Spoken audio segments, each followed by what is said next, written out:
ನಮಸ್ಕಾರ ಸ್ನೇಹಿತರೆ, ಸಂತೋಷ್ ಮಾತಾಡೋದು. ಸ್ನೇಹಜೀವಿ ಚಾಲಕರ ಟ್ರೇಡ್ ಯೂನಿಯನ್ನ ರಾಜ್ಯಾಧ್ಯಕ್ಷರು.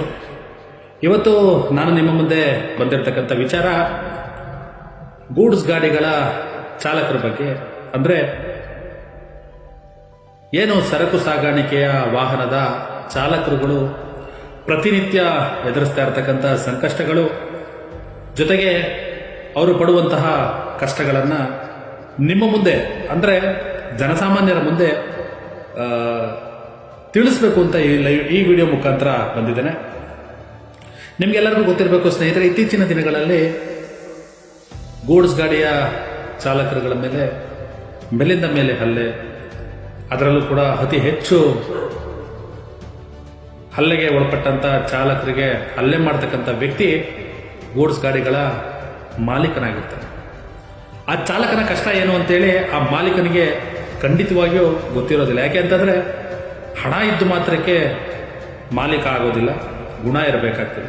ಯಾಕೆ ಆ ಒಂದು ಚಾಲಕ ಆತ ಎಷ್ಟು ಶ್ರಮಪಟ್ಟು ದುಡಿಮೆ ಮಾಡಿ ಆ ಒಂದು ಮಾಲೀಕನಿಗೆ ಒಂದು ಸಂಪತ್ತನ್ನ ತರುವಂತಹ ನಿಟ್ಟಿನಲ್ಲಿ ಎಷ್ಟು ಕಷ್ಟ ಬಿದ್ದಿರ್ತಾನೆ ಅಂತೇಳಿ ಆ ಚಾಲಕ ಆತನಿಗೆ ಮಾತ್ರ ಗೊತ್ತಿರುತ್ತೆ. ಬಟ್ ಆ ಮಾಲೀಕನಿಗೆ ಅದ್ರ ಬಗ್ಗೆ ಚಿಂತೆ ಇಲ್ಲ. ಎಲ್ಲೋ ಒಂದು ಕಡೆ ಗಾಡಿ ಟಚ್ ಮಾಡಿಬಿಟ್ಟು ಬಂದ ಅಂತಂದ್ರೆ, ಅಥವಾ ಕರೆಕ್ಟ್ ಟೈಮ್ಗೆ ಆತ ಡ್ಯೂಟಿಗೆ ಬರದಲೇ ಇರುವಂಥ ವಿಚಾರ ಆಗಿದೆ, ಅಥವಾ ಆ ಡೆಲಿವರಿ ಕೊಡುವಂತಹ ವಿಚಾರಗಳಲ್ಲಿ ತಡವಾಗಿ ಪೇಮೆಂಟ್ಗಳನ್ನ ಆ ಪೇಮೆಂಟ್ ಕೊಡಬೇಕಾಗಿದ್ದಂಥವ್ರು ಡಿಲೇ ಮಾಡಿದಂಥ ಸಂದರ್ಭದಲ್ಲಿ ಚಾಲಕನ ಮೇಲೆ ಮಾಲೀಕರುಗಳು ಹಲ್ಲೆ ಮಾಡುವಂಥದ್ದು. ಅದಕ್ಕಿಂತ ಹೆಚ್ಚಿನದಾಗಿ ಮಾಲೀಕರು ಅಂತಂದ್ರೆ ಎಲ್ಲ ಮಾಲೀಕರು ಅಲ್ಲ, ಅದರಲ್ಲೂ ಕೂಡ ಚಾಲಕರುಗಳನ್ನ ದೇವರ ರೀತಿ ಕಾಣ್ತಕ್ಕಂಥ ಮಾಲೀಕರು ಕೂಡ ತುಂಬಾ ಹೆಚ್ಚು ಜನ ನಾವು ನೋಡಿದ್ದೀವಿ.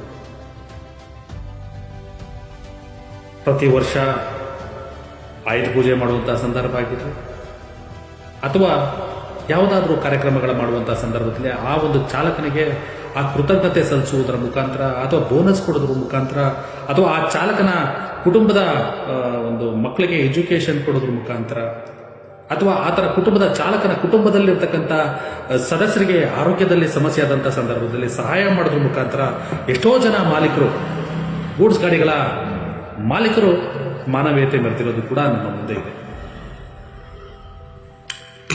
ಯಾಕೆ ಇಷ್ಟೊಂದು ವಿವರಣೆಯಾಗಿ ನಾನು ನಿಮಗೆ ತಿಳಿಸ್ತಾ ಇದ್ದೀನಿ ಅಂತಂದ್ರೆ, ಇವತ್ತು ಚಾಲಕ ಇಲ್ಲ ಅಂದ್ರೆ ಮಾಲೀಕ ಇಲ್ಲ, ಅದೇ ರೀತಿ ಮಾಲೀಕ ಇಲ್ಲ ಅಂದ್ರೆ ಚಾಲಕನೂ ಇಲ್ಲ.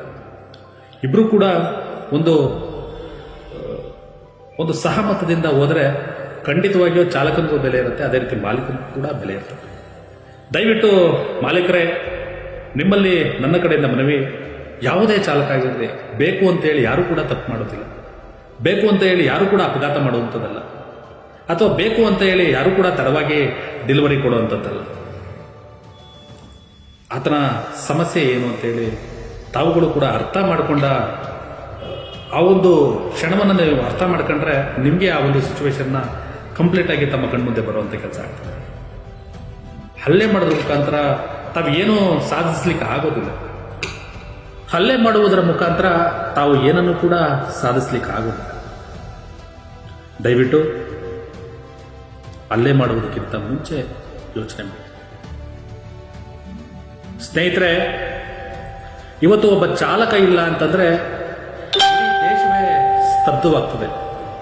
ಇಡೀ ದೇಶ ಅಂತಾನೆ ಅಲ್ಲ, ಇಡೀ ಭೂಮಂಡಲವೇ ಸ್ತಬ್ಧವಾಗ್ತದೆ. ನಿಮ್ಗೆಲ್ಲರಿಗೂ ಗೊತ್ತಿರಬೇಕು, ಚಂದ್ರಯಾನ ಮಾಡಿದ್ವಿ, ಸೂರ್ಯಯಾನ ಮಾಡಿದ್ವಿ, ಚಂದ್ರಲೋಕಕ್ಕೆ ಅದನ್ನ ಕಳಿಸಿದ್ವಿ, ಚಂದ್ರಲೋಕಕ್ಕೆ ಇದನ್ನ ಕಳಿಸಿದ್ವಿ ಅಂತೇಳಿ ಆ ಒಂದು ನ್ಯೂಸ್ಗಳನ್ನ ತಾವೆಲ್ಲರೂ ಕೂಡ ನೋಡಿರ್ತೀರ. ಆ ಒಂದು ಚಂದ್ರಯಾನಕ್ಕೆ ಬೇಕಾಗಿರ್ತಕ್ಕಂಥ ಸಾಮಗ್ರಿಗಳನ್ನ ಕೊಂಡೊಯ್ಯಕ್ಕಂಥ ವ್ಯಕ್ತಿ ಚಾಲಕರಾಗಿರ್ತಾರೆ. ಈ ಒಂದು ಉಪಗ್ರಹಗಳನ್ನ ಗಗನಕ್ಕೆ ಕಳಿಸೋದಕ್ಕಿಂತ ಮುಂಚೆ ಆ ಒಂದು ಗಗನಕ್ಕೆ ಕಳಿಸ್ತಕ್ಕಂಥ ಸಾಮಗ್ರಿಗಳನ್ನು ಕೂಡ ಕೊಂಡೊಯ್ಯತಕ್ಕಂಥ ಒಬ್ಬ ಸರಕು ಸಾಗಾಣಿಕೆಯ ಚಾಲಕ ಅನ್ನೋದನ್ನ ದಯವಿಟ್ಟು ಕೂಡ ಮರಿಬಾರದು. ಇವತ್ತು ಎಷ್ಟೇ ಕೋಟ್ಯಾಧೀಶ್ವರ ಆಗಿದ್ರು ಕೂಡ ಬೆಳಿಗ್ಗೆ ಎದ್ದ ತಕ್ಷಣ ಹಾಲು ಕುಡಿಯುವಂಥದ್ದಾಗಿರಲಿ, ಕಾಫಿ ಕುಡಿಯುವಂಥದ್ದಾಗಿರಲಿ, ಅಥವಾ ಹಣ್ಣು ಹಂಪಲು ತಿನ್ನುವಂಥದ್ದಾಗಿರಲಿ, ಅಥವಾ ತಿಂಡಿ ಮಾಡುವಂಥದ್ದಾಗಿರಲಿ, ದುಡ್ಡು ಕೊಟ್ಬಿಟ್ರೆ ಅಂಗಡಿಗಳಿಗೆ ಸಿಗುತ್ತೆ. ಬಟ್ ಆದರೆ ಆ ಅಂಗಡಿಗೆ ಕೂಡ ತಂದಾಕ್ತಕ್ಕಂಥದ್ದು ಒಬ್ಬ ಗೂಡ್ಸ್ ಚಾಲಕ. ಸ್ನೇಹಿತರೆ, ಇವತ್ತು ಹೋಟೆಲ್ಗೆ ಹೋಗಿ ವಿವಿಧ ಬಗೆಯ ನಾವು ತಿಂಡಿ ತಿನಿಸುಗಳನ್ನು ತಿಂತೀವಿ. ದುಡ್ಡು ಕೊಟ್ಟರೆ ಎಲ್ಲ ತಿಂಡಿಗಳು ಸಿಗುತ್ತೆ, ಕಣ್ಣಿಗೆ ಬೇಕಾಗಿರುವಂಥ ತಿಂಡಿಗಳು ಸಿಗುತ್ತೆ, ತಿಂತೀವಿ. ಉದಾಹರಣೆಗೆ ಬೆಳಿಗ್ಗೆ ಎದ್ದ ತಕ್ಷಣ ಬೆಡ್ ಕಾಫಿ ಅಂತ ಹೇಳ್ತಾರೆ ಶ್ರೀಮಂತರುಗಳು ಅಲ್ವಾ. ಆ ಒಂದು ಬೆಡ್ ಕಾಫಿಗೆ ಬರ್ತಕ್ಕಂಥ ಹಾಲು KMF ಇಂದ ಬರುತ್ತೆ.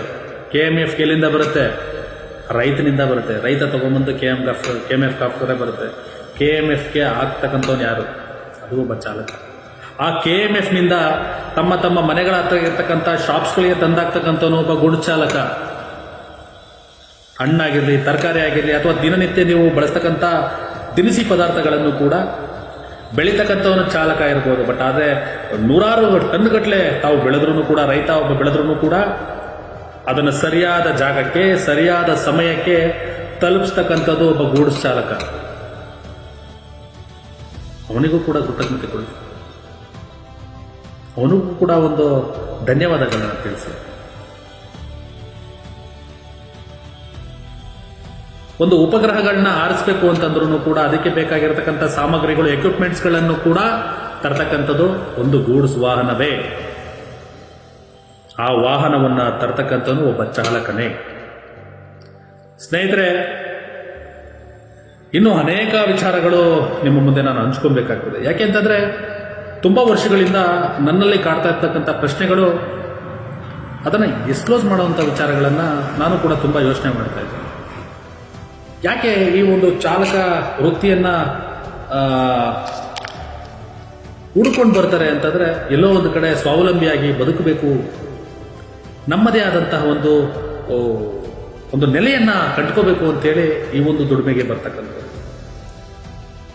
ಓದಿಲ್ದಿರ್ತಕ್ಕಂಥ ಸಂಖ್ಯೆ ಒಂದು 50% ಇದ್ರೆ, ಓದಿರ್ತಕ್ಕಂಥವರ ಸಂಖ್ಯೆಯು ಕೂಡ 50ರಷ್ಟಿದೆ. ಗ್ರಾಜ್ಯುಯೇಟ್ ಮಾಡಿರ್ತಕ್ಕಂಥವ್ರಿದ್ದಾರೆ, ಡಿಗ್ರಿಗಳನ್ನ ಮಾಡಿರುವಂಥವ್ರಿದ್ದಾರೆ. ಯಾಕೆ ಎಲ್ಲನೂ ಕೂಡ ಸರ್ಕಾರನೇ ಹ್ಯಾಂಡ್ಲ್ ಮಾಡ್ಲಿಕ್ಕೆ ಆಗೋದಿಲ್ಲ. ಸರ್ಕಾರಕ್ಕೆ ಓದಿರ್ತಕ್ಕಂಥ ಅಷ್ಟು ಜನಕ್ಕೂ ಕೂಡ ಉದ್ಯೋಗವನ್ನು ಸೃಷ್ಟಿ ಮಾಡ್ಲಿಕ್ಕೆ ಆಗೋದಿಲ್ಲ ಅಂತೇಳಿ ನಮಗೆ ನಾವುಗಳೇ ಅಂದ್ಕೊಂಡು ನಮಗೆ ನಾವೇ ಒಂದು ಸ್ವಾವಲಂಬಿ ಯೋಜನೆಗಳನ್ನ ಮಾಡ್ಕೋಬೇಕು ಅಂತೇಳಿ, ಸ್ವಂತ ದುಡಿಮೆ ಮಾಡಬೇಕು ಅಂತೇಳಿ ಒಂದು ವೃತ್ತಿಗೆ ಬರ್ತೀವಿ ನಾವು, ಚಾಲಕ ವೃತ್ತಿಗೆ. ನಮಗೆ ಓದ್ಲಿಕ್ಕೆ ಬರೋದಿಲ್ಲ ಅಂತಲ್ಲ, ಅಥವಾ ಬರೀಲಿಕ್ಕೆ ಬರೋದಿಲ್ಲ ಅಂತಲ್ಲ. ನಾವು ಕೂಡ ಎಲ್ರಿಗಿಂತ ಚೆನ್ನಾಗಿ ಓದಬಲ್ಲರು, ನಾವು ಎಲ್ರಿಗಿಂತ ಚೆನ್ನಾಗಿ ಬರೆಯಬಲ್ಲರು. ಆದರೂ ಕೂಡ ಯಾರ ಹಂಗಲ್ಲೂ ಬದುಕಬಾರ್ದು ಅಂತೇಳಿ ಈ ಒಂದು ಚಾಲಕ ವೃತ್ತಿಗೆ ಬಂದಿರ್ತಾರೆ. ಅಂತಹ ಚಾಲಕರನ್ನ ದಯವಿಟ್ಟು ಕೀಳಾಗಿ ಕಾಣಬೇಡಿ. ಇವತ್ತು ಅಗ್ರಿಗೇಟರ್ ಸಂಸ್ಥೆಗಳು ನೂರಾರು ಬಂದಿದ್ದಾವೆ. ಆ ನೂರಾರು ಸಂಸ್ಥೆಗಳು ಕೂಡ ಇಂತಹ ಚಾಲಕರುಗಳನ್ನ ಬಳಸ್ಕೊಂಡು ತಮ್ಮ ಒಂದು ದುಡಿಮೆನ ಹೆಚ್ಚಿಸ್ಕೊತಾ ಇದ್ದಾರೆ, ತಮ್ಮ ಆಸ್ತಿ ಅಂತಸ್ತುಗಳನ್ನ ಹೆಚ್ಚಿಸ್ಕೊತಾ ಇದ್ದಾರೆ ಹೊರತು ಚಾಲಕ ಯಾವುದು ದುಡ್ಡು ಮಾಡ್ತಾ ಇಲ್ಲ. ಮುಂಚೆ 3 ಹೊತ್ತು ತಿಂತಿರ್ತಕ್ಕಂಥ ಚಾಲಕ ಇವತ್ತು ಬರೀ 2 ಹೊತ್ತು ತಿನ್ನುವಂಥದ್ರಲ್ಲೇ ತೃಪ್ತನಾಗಿದ್ದಾನೆ. ಹೋರಾಟ ಹೋರಾಟ ಹೋರಾಟ, ಹುಟ್ಟುತ್ತಾನೂ ಹೋರಾಟ, ಬೆಳಿತಾನೂ ಹೋರಾಟ, ಬದುಕೋದಕ್ಕೂ ಹೋರಾಟ, ಕೊನೆ ಸಾಯೋದಕ್ಕೂ ಹೋರಾಟ.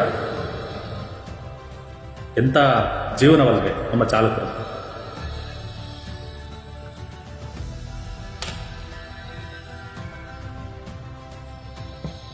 ನಿಜವಾಗ್ಲೂ ಕೆಲವೊಂದು ಬಾರಿ ನಮಗೂ ಕೂಡ ಯೋಚನೆ ಆಗ್ತದೆ. ನಾನು ಸುಮಾರು ವೃತ್ತಿಗಳನ್ನು ಮಾಡ್ಕೊಂಡು, ಸುಮಾರು ವೃತ್ತಿಗಳು, ಚಿನ್ನ ಬೆಳ್ಳಿ ಕೆಲಸ ಮಾಡಿದೆ, ಕಾರ್ಪೆಂಟ್ರ್ ಕೆಲಸ ಮಾಡಿದೆ,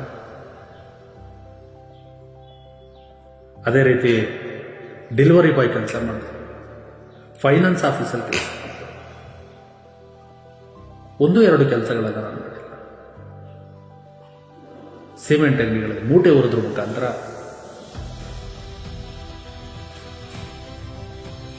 ಎಲ್ಲ ರೀತಿಯ ಕೆಲಸಗಳನ್ನು ಮಾಡಿದೆ.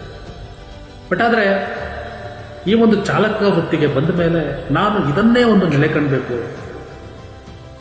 ಲಕ್ಷಾಂತರ ಚಾಲಕರುಗಳಿರುವಂತಹ ಈ ಒಂದು ವರ್ಗದಲ್ಲಿ ಏನಾದರೂ ಒಂದು ಬದಲಾವಣೆಯನ್ನು ತರಬೇಕು ಅನ್ನೋದು ನಮ್ಮ ಉದ್ದೇಶ ಆಗಿರುತ್ತೆ.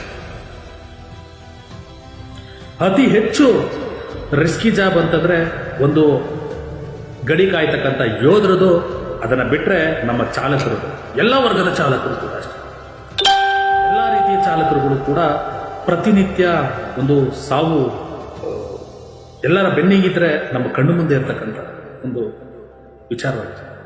ದಯವಿಟ್ಟು ಸ್ನೇಹಿತರೆ ಅರ್ಥ ಮಾಡ್ಕೊಳ್ಳಿ. ಆ ಚಾಲಕ ಹಂಗೆ ಮಾಡ್ದ, ಈ ಚಾಲಕ ಹಿಂಗೆ ಮಾಡ್ದ, ಈ ಚಾಲಕ ಹಂಗೆ ಮಾಡ್ದ ಹಿಂಗೆ ಮಾಡ್ದ ಅನ್ನೋದಕ್ಕಿಂತ ಮುಂಚೆ ಒಳ್ಳೇದು ಮಾಡಿರೋದನ್ನ ನೀವುಗಳು ಅರ್ಥ ಮಾಡ್ಕೋಬೇಕಾಗ್ತದೆ. ಬೆಳಗ್ಗೆ ಎದ್ದು ನೀವು ಬೆಡ್ ಕಾಫಿ ಕುಡಿಯೋದಕ್ಕೆ ಬೇಕಾಗಿರ್ತಕ್ಕಂಥ ಹಾಲಿಂದ ಹಿಡಿದು ರಾತ್ರಿ ಕುಡಿದು ಮಲ್ಕೊಳ್ಳೋವರೆಗೂ ಕೂಡ ಬರ್ತಕ್ಕಂಥ ಸಾಮಗ್ರಿಗಳು ಇದೇ ಸರಕು ಸಾಗಾಣಿಕೆಯ ವಾಹನದ ಚಾಲಕನ ಒಂದು ಶ್ರಮದಿಂದ ತಾವೆಲ್ಲರೂ ಕೂಡ ಆ ಒಂದು ದಿನವನ್ನ ಕಳೆದಿರ್ತೀರಾ ಸ್ನೇಹಿತರೆ. ಅರ್ಥ ಮಾಡ್ಕೊಳ್ಳಿ.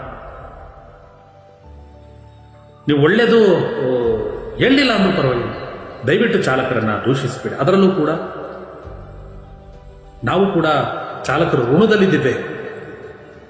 ಒಂದು ಮೆಡಿಸನ್ನು ಒಬ್ಬ ಕಾಯಿಲೆ ಪೇಷಂಟ್ಗೂ ಕೂಡ ಆಸ್ಪತ್ರೆಗೆ ಸರಿಯಾದ ಸಮಯದಲ್ಲಿ ತನಗೆ ಚಿಕಿತ್ಸೆ ಸಿಗಲಿಲ್ಲ ಅಂತಂದ್ರೆ ಆ ಒಂದು ಪೇಷಂಟ್ ಕೂಡ ಸತ್ತೋಗ್ತಾನೆ. ಆ ಒಂದು ಪೇಷಂಟ್ನ ಸರಿಯಾದ ಸಮಯಕ್ಕೆ ಸರಿಯಾದ ಒಂದು ಸಮಯಕ್ಕೆ ಹಾಸ್ಪಿಟ್ಲಿಗೆ ತಲುಪಿಸುವಂತಹ ಕೆಲಸನ ಚಾಲಕ ಮಾಡಿರ್ತಾನೆ.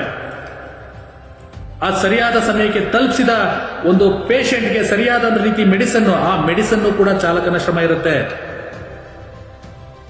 ಆ ಮೆಡಿಸನ್ ತಯಾರಿಸ್ತಕ್ಕಂಥ ಫ್ಯಾಕ್ಟರಿಗಳಿಗೆ ಬೇಕಾಗಿರ್ತಕ್ಕಂಥ ಸಾಮಗ್ರಿಗಳನ್ನು ಕೂಡ ಇದೇ ಗೂಡು ಚಾಲಕ ಸಪ್ಲೈ ಮಾಡಿಲ್ಲ ಅಂತಂದ್ರೆ ನಾವ್ಯಾರೂ ಇಲ್ಲ, ಏನೂ ಇಲ್ಲ. ಒಂದು ದಿನ ಚಾಲಕ ರೋಡ್ ಮೇಲಿಲ್ಲ ಅಂತಂದ್ರೆ ಇಡೀ ಭೂಮಂಡಲವೇ ಇಲ್ಲ, ಮರ್ತು ಬಿಡ್ಬೇಕು ನಾವೆಲ್ಲ. ಇವತ್ತೆಲ್ಲ 1 ಕಿಲೋಮೀಟರ್ 2 ಕಿಲೋಮೀಟರ್ ನಡೀಲಿಕ್ಕೆ ನಮಗೆ ಅಲ್ಲಿ ನೋವು ಇಲ್ಲಿ ನೋವು ಬರ್ತದೆ. ಸಾವಿರಾರು ಕಿಲೋಮೀಟರ್ ಗಟ್ಟಲೆ ದಿನಗಟ್ಟಲೆ ಅಲ್ಲಿಂದ ತಗೊಂಡ್ಬರ್ತಾರೆ. ಇವತ್ತು ನಮಗೆ ಬೇಕಾಗಿರ್ತಕ್ಕಂಥ ದುಡ್ಡಿದೆ, ನಾವು ಹೋಗಿ ಶೋರೂಮಲ್ಲಿ ಗಾಡಿಗಳನ್ನ ತಗೊಳ್ತೀವಿ.